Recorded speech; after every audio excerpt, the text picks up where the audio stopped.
Hello दोस्तों, आप लोगों का स्वागत है हमारे इस चैनल पर। आज मैं आप लोगों के लिए चैप्टर नंबर 7 ओ सदा नीरा का सारांश लेकर आ गई हूँ। ठीक है, इसमें मैं आप लोगों को लेखक परिचय के बारे में भी बताऊंगी और मैं आप लोगों को बता दूं कि निबंध जो है निबंध मैं बार बार बोल रही हूँ, सारांश जो है वो आप लोगों की परीक्षा में 5 मार्क्स के पूछे जाते हैं और लेखक परिचय से भी मिनिमम 2 मार्क्स के क्वेश्चन आ ही जाते हैं। ठीक है, तो चलिए सबसे पहले लेखक परिचय के बारे में मैं बताती हूँ आप लोगों को। लेखक परिचय में क्या है,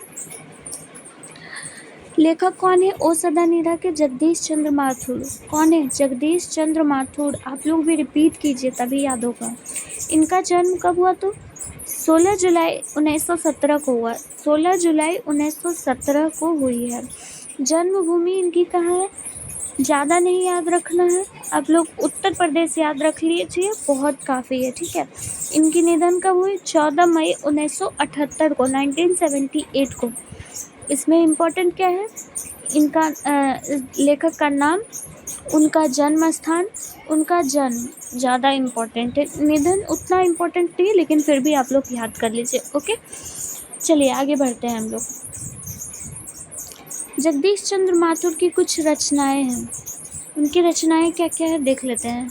ठीक है, जैसे कि मैं बता दूंगी आप लोगों की कि कौन कौन सा इम्पोर्टेंट है उनकी रचनाएं, तो आप लोग चैनल पे बने रहिएगा। ठीक है, भोर का तारा 1946 में लिखा गया। कोणार्क 1950 में। ओ मेरे सपने 1950। सारदिया 1959। 10 तस्वीरें 1962। परम पड़ासील नाट्य 1968 में। आगे देखते हैं। पहला राजा 1970। जिन्होंने जीना जाना 1972।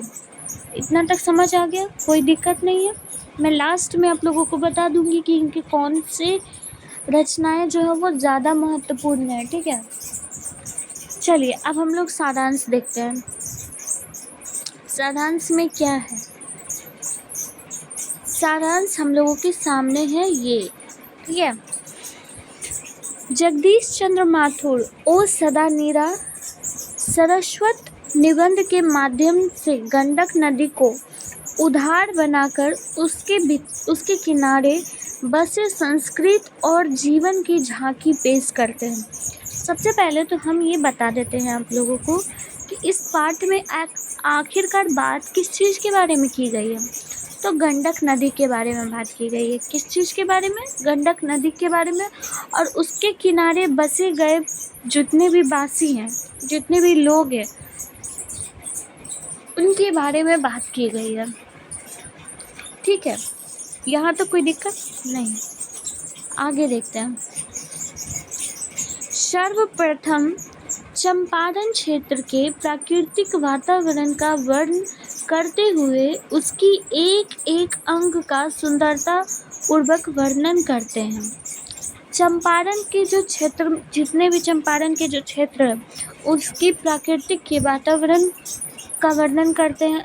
हर एक अंग, जितने भी जो भी चंपारण को सुंदर बना रहा है, सुंदरतापूर्वक वहाँ जो भी चीज़ें दिख रही हैं, उसके हर एक चीज़ों के बारे में इस पाठ्य में वर्णन करते हैं। वो बताते हैं कि नदियों में बाढ़ आना मनुष्य के स्वार्थ के कारण है।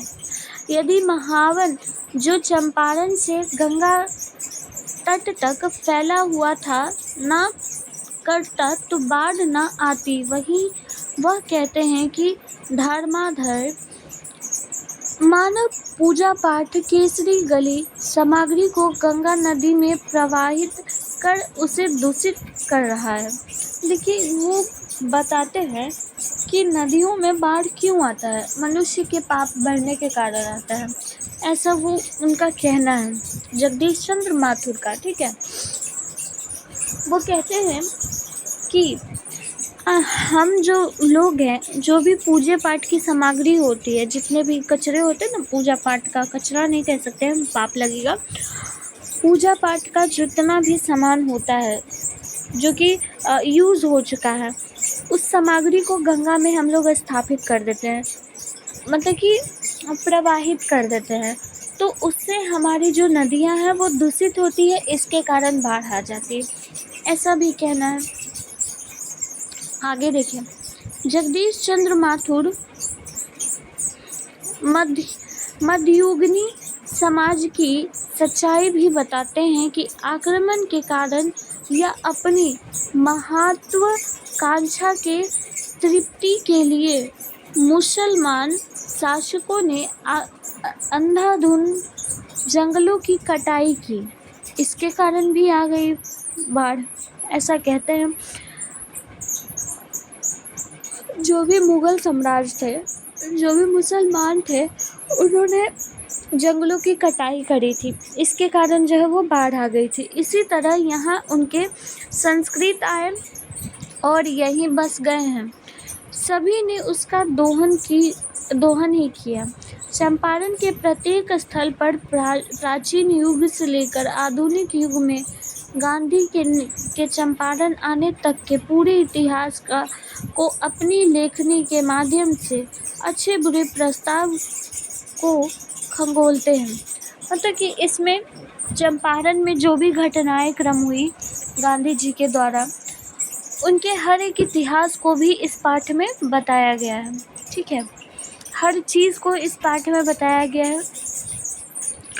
वो कहते हैं कि जितने भी यहीं बस गए, जितने भी संस्कृत के आए लोग थे, सब यहीं पे बस गए, चंपारण नदी के पास, गंडक नदी कह सकते हैं।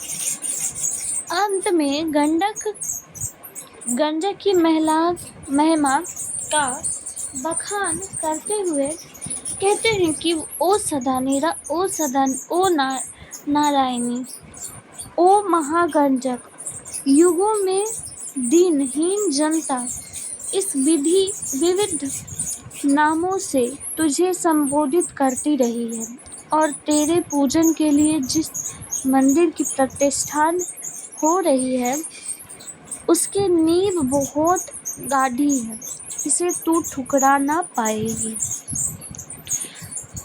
ओ सदा नीरा भी कहते हैं गंडक नदी को, नारायणी भी, महागंडक, इन सब को बोलते हैं, और कहते हैं कि युगों से, बहुत दिनों से जो है वो अलग अलग नामों से आपको संबोधित करते हुए हम लोग पुकारते हैं।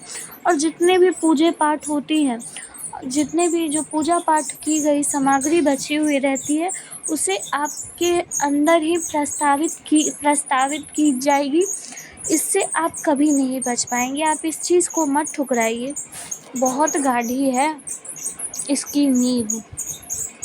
अंततः हम यह कह सकते हैं कि ओ सदा नीरा जगदीश चंद्र माथुर के सबसे अच्छे निबंधों में से एक है, और इस निबंध के माध्यम से उन्होंने अपने विचारों को काफ़ी अच्छे तरीके से प्रस्तुत किए हैं।